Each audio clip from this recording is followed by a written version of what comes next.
I read them about 30, 40 years ago, and back then I felt they were really well done, scary stories, but I didn't think they were a movie.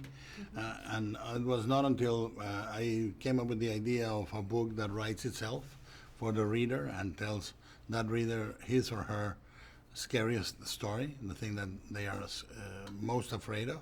That's when the movie gelled, and when André came on board as director, as producer, I knew we were going to have a great movie.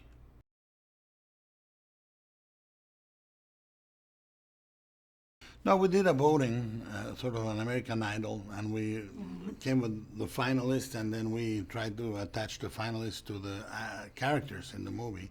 There were about 10 final stories, and we had a few characters, so we chose the ones that reflected what each character would be the most afraid of.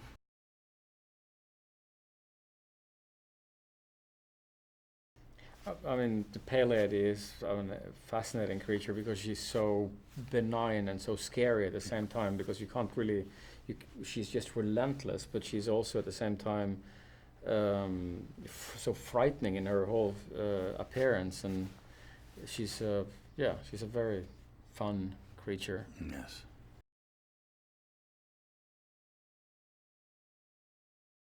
Because I think kids intuitively know that the world is not everything the adults are telling them or TV is telling them, that they are sort of being helicopter parented by society, and they want to challenge themselves and experience fear. And the safest way to do it is not through the real world, is through movies that actually are like fables, and they are like fairy tales, and they teach you good and bad, evil and good, you know.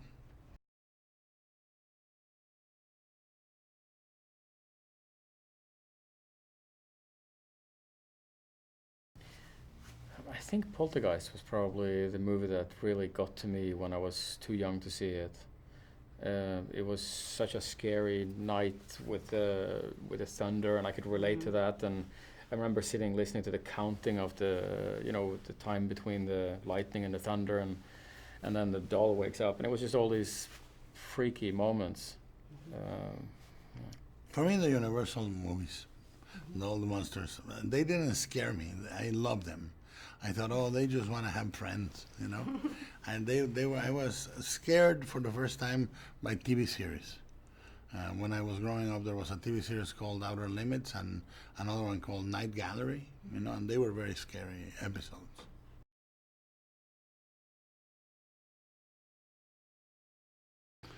I think that is beyond that. I think it's important to put something in front of the camera that is real, because you have a different sense of presence, you know. And then what we do is we do 80% to 90% physical, and 10% digital, 15% digital, blinking, little gestures, extensions. You know, in the case of Jangly Man, twisting the body a little more. But don't you think it was nice to have something there? Oh, yeah.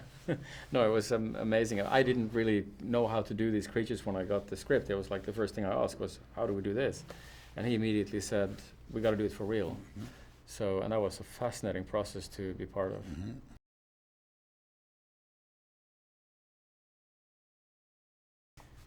I mean, I think it's a communal experience of watching a horror movie together is something amazing. And I think that it's that safety of the environment against the intensity of the scares and the fright that you're supposed to feel, hopefully. And it's a fun and scary experience, I feel. Yeah. The great thing about this movie, I feel, when we screen it, every time we have screened it, is there are two types of horror movies.